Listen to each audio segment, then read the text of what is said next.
السلام عليكم ورحمة الله ومرحبا بكم معنا اليوم في قناتنا أكل مغربي بالمصري. اليوم بما أنه غادي ندير وصفة مصرية، فقررت أنني غادي ندير الفيديو بالمغربية باش المغربيات كلهم يفهموني. غادي ندير اليوم اللي هي المكرونة بالبشاميل. فغادي يكون عندي اليوم هنايا نص كيلو ديال المقارونيه اللي هي كتكون على هذا الشكل. يمكن الا كانت عندكم كبيره يمكن لكم تجيبوها. عندي هنا 400 غرام ديال الكفته، عندي جوج بصلات صغار مقطعين مقطعين صغيورين او يمكن لكم تخطقوهم، وعندي مطيشه وحده مقطعه هي صغيره. بالنسبه للعطريه عندي البابريكا ولا الشونيه ولا التحميره كما كتقولوا ليها، وعندي هنا الكمون البزار والملحه، وعندي هنا شويه ديال الشرموله. هي نورمالمون الشرموله ما كنديروهاش، ولكن عارفين حنا المغاربه كيعجبنا البنه وداك الشيء، فداك الشيء غادي ندير اليوم حتى الشرموله مع البشاميل. فاول حاجه غادي نديرها هي غادي نسلق المكرونيه. انا ديجا دايره الماء ديالي ها هو سخن. يلا دابا انا غادي نمشي ندير المكرونيه تسلق. هذا هو الماء ديالي سخون، درت فيه شويه ديال الملحه وشويه الزيت باش المكرونيه ديالي ما تلصقش. دابا غادي نحط المكرونيه كلها تسلق، غادي نحركها باش ما تلصقش ليا في الاول صافي، ونخليها تسلق على خاطرها. دابا غادي نبدا ندير الكفته ديالي. دابا غادي نبدا ندير الكفته. غادي نجيب شويه ديال الزيت البلديه نحطها في المقله ديالي، وغادي ندير البصله هي الاولى.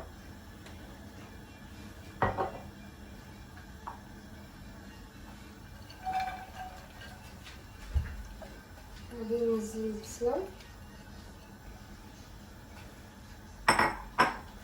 الا بغيتو تنقصوا البصله يمكن لكم تنقصوها، انا لحقاش عزيزه علينا البصله داكشي علاش درت البصله بزاف. يمكن لكم ديروا جوج بصلات صغار ولا بصله وحده كبيره اللي بغيتو. الا ما كانتش كتعجبكم البصله يمكن لكم ديروا غير بصله وحده.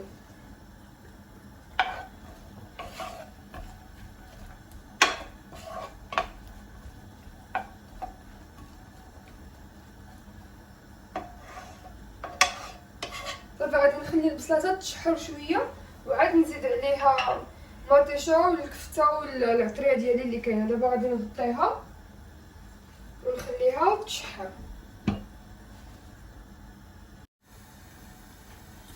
دابا من بعد ما بدات كتشحر عندي البصله غادي نزيد عليها الكفته.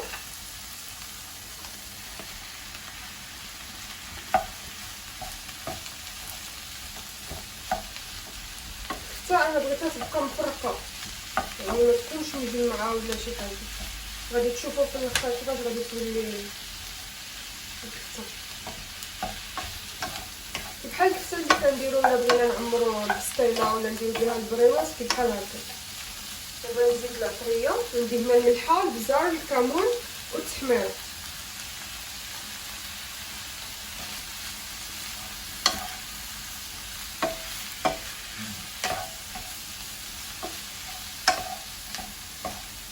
نزيد الشرموله حتى هي.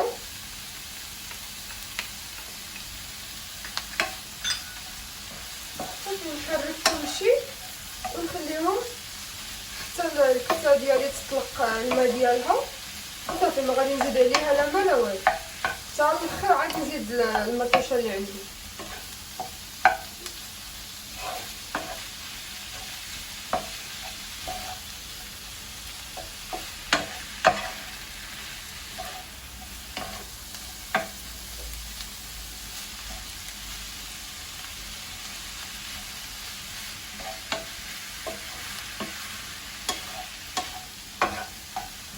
الا عجبكم الفيديو ديال اليوم وبغيتو شي وصفات مصريه يمكن لكم تكتبوا لي في الكومونتير في لي كومونتير، وديك الساعه انا غادي ندير معكم. الا بغيتو تعلموا ديروا المحشي ولا اي حاجه غير قولوا لي وانا غادي ندير معكم كلشي ان شاء الله.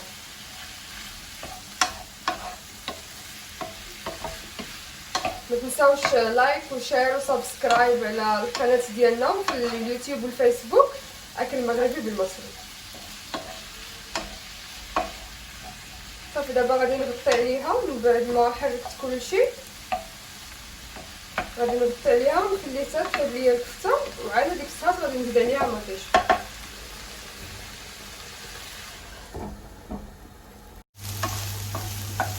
هنا البنات انا غادي نزيد شويه ديال الماء لحقاش الكفته اللي عندي ما فيهاش شحمه بزاف وما نزلش ليا الماء. انا غادي نزيد غير شويه ديال الماء باش ما تنشفش ليا وتطيب على خاطرها.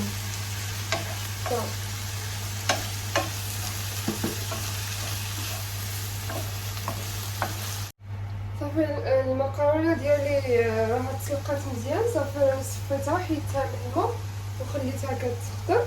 دابا غادي ندير المطيشه. الا ما بغيتوش هنا ديروا المطيشه يمكن لكم ما ديروهاش عادي.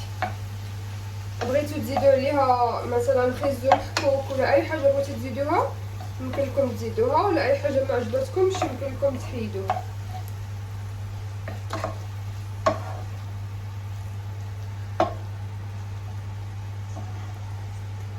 غادي نخليها غير 5 دقائق حقاش مازال غادي نخشيهم في الفران باش يتحمروا. صافي غادي نغطي عليها واحد 5 دقائق بالضبط ونبدا ندير زعما كنحط المكرونيه في البايركس اللي غادي ندخل فيه الفران ونصايب حتى لاصوص بيشاميل. دابا جبت كاسرونه صغيره ودرت فيها تقريبا شي 3 المعالق ولا 4 المعالق كبار ديال الزيت. غادي نقص عليها، وهنايا عندي بالضبط 2 معالق كبار ديال الطحين، بالضبط 2 معالق كبار ديال الطحين. غادي نزيدهم على الزيت وغادي نبدا نحرك.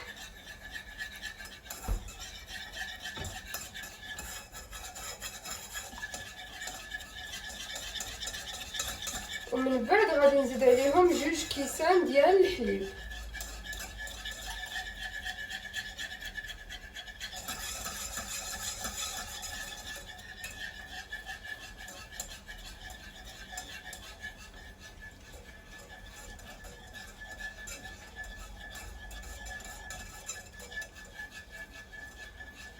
الا عندكم لاصوص بيشاميل واجده يمكن لكم ديريها، انا لحقاش ما عنديش واجده. داكشي علاش انا كنديرها زعما كنوجدها عندي في الدار. ضروري هنا منين تكونوا كديروها خاص العافيه تكون ناقصه، ما تجهدوش عليها. حتى نجي نزيد الحليب عاد ديك الساعه غادي نجهد عليها شويه.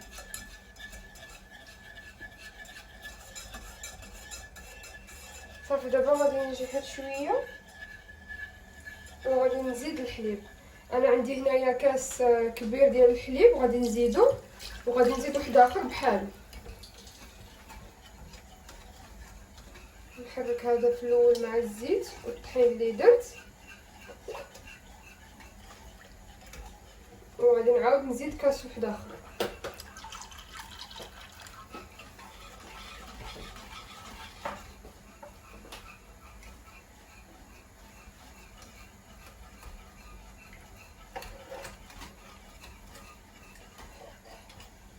دابا غادي نزيد شويه ديال الملحه، ناخذ معلقه صغيره.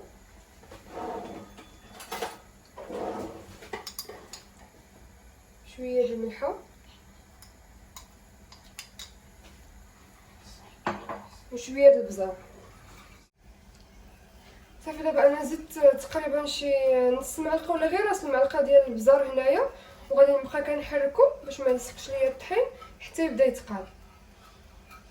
صافي دابا غادي نشوف الكفته ديالي صافي هكا مزيان، ما فيهاش البلات والبصله والكفته. غادي نطفي عليها على ما يوجد ليا لاصوص بيشاميل، وديك الساعات غادي نبدا نستف في المكرونيه ديالي.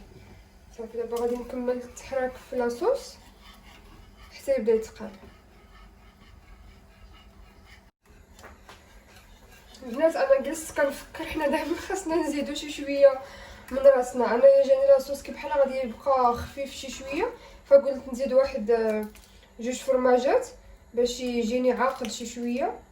غادي نزيد الفرماجه الثانيه، اي فرماج عندكم بغيتو تزيدوه يمكن لكم تزيدوه. انا عندي هذا، انا زدت 2 وغادي نبدا نحرك باش يجينا داكشي ثقيل وعاقد ويجي معلك.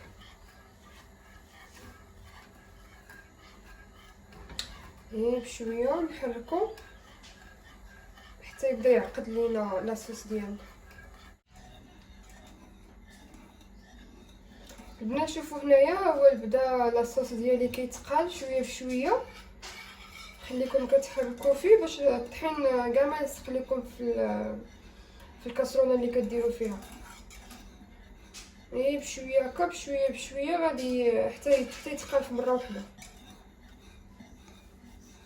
هو تقال مزيان هذا هو زعما هكا بغينا، ما بغيناش يزيد يتقال اكثر من هكا. بحال هكا بغينا يولي. ملي كدوزو يديكم شوفوا كيبان بانه بحال بدا كيعقد. صافي هذه دابا غادي نطفي عليه وغادي ندوز باش نبدا نستف المكرونه ديالي. يلا دابا صافي انا كلشي عندي وجد، لاصوص الكفته والمكرونه ديالي. انا غادي نحطها في هاد البايركس اللي كيدخل الفران. نتوما اي صينيه عندكم ديال الفران زعما كاين الحجم ديالها مناسب بغيتو كتدخل الفران هي اللي ديروها. في الاول غادي نجيب شويه ديال المكرونه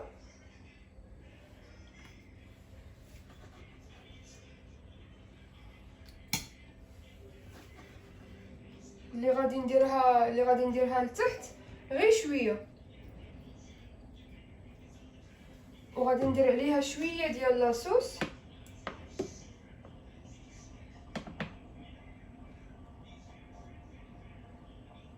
غادي نزيد شويه ديال لاصوص حقاش بغيت نخلطها هذه كلها تكون كلها مخلطه بلاصوص.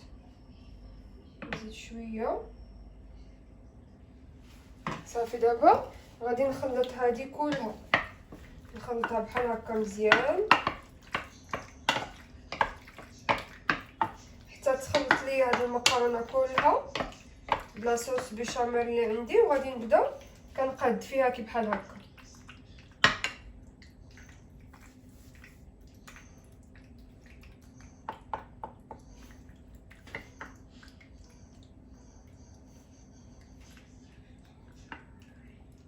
صافي هكا مزيان.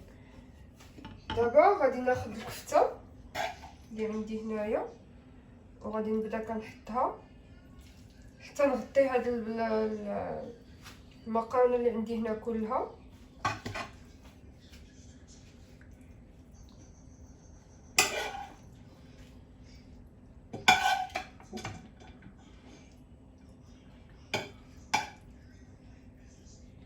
صافي دابا غادي نبدا نسرحها. نزيد شويه هنا في الجنب.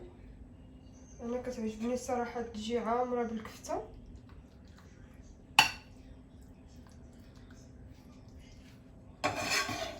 غادي نزيد في هاد الجنيبات اللي مازال فيه اللي خاويين حتى نعمرهم كاملين مزيان.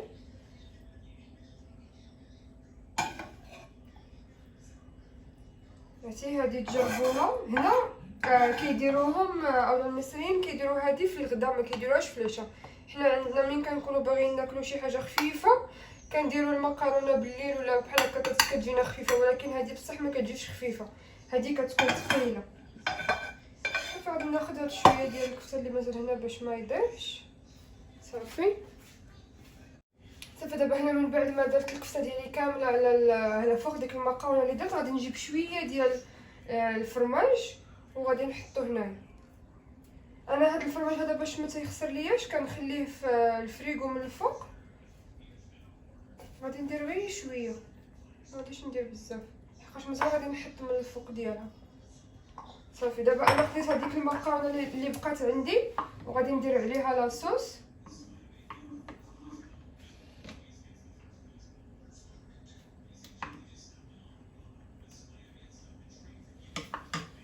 وغادي نحركها نخلطها كامله. هنا كنزيد هاد لاصوص غير باش يجي كلشي زعما معمر بلاصوص ويجي لنا ديالو زوين. داكشي علاش شوفوا هكا حنا كيفاش بغينا. صافي دابا غادي نبدا نحط المكرونه ديالي اللي بقات عندي هنا. هاد لاصوص هذا مازال غادي نزيد عليه واحد الحاجه في الاخر. غادي نبدا نحط عاوتاني لاصوص ديال المكرونه ديالي هنايا الفوق.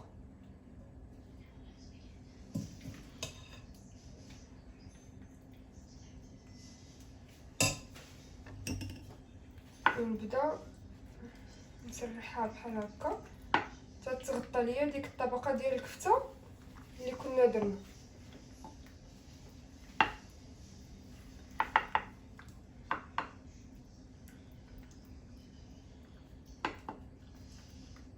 دابا البنات من بعد ما درت الطبقه الاولى ديال المكرونه والكفته وغطيتها بالمكرونه ديالي، هذا الشيء اللي بقى ليا من لاصوص وهو هكا مازال سخون.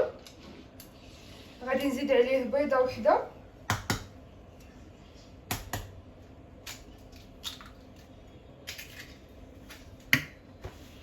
وغادي نزيد عليه هاد شويه اللي بقى من ديال الفرماج.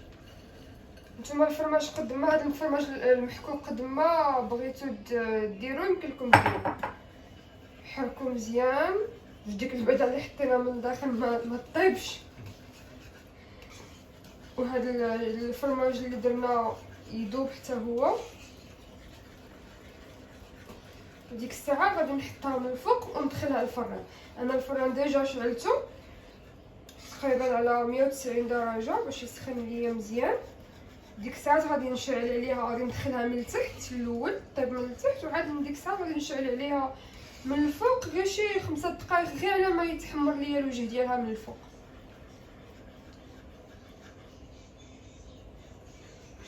شوفوا كيفاش داكشي معلك والفرماج غزال جاي فيها.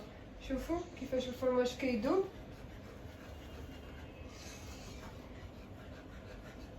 صافي دابا غادي نجيب المغرفه ديالي ونبدا نحط من الفوق بشويه بشويه. بسم الله، نعمرها كامله.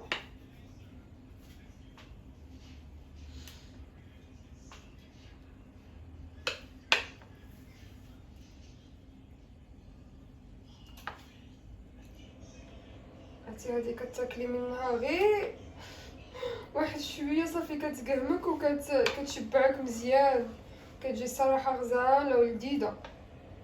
جربوها وردوا عليا الخبر.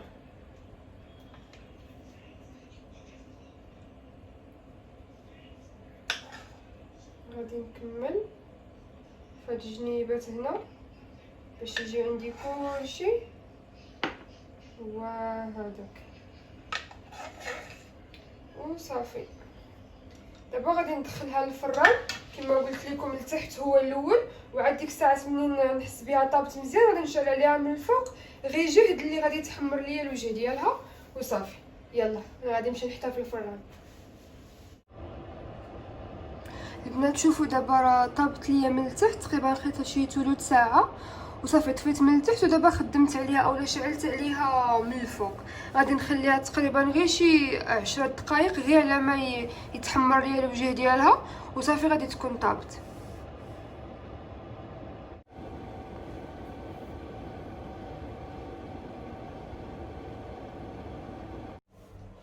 صافي البنات هذه هي المكرونه بالبشاميل اللي صايبت اليوم. صافي هي تحمرات كما قلت لكم، كنخليها غير 10 دقائق ولا اقل، نتوما على حسب الفران ديالكم واش كيكون مجهد ولا لا.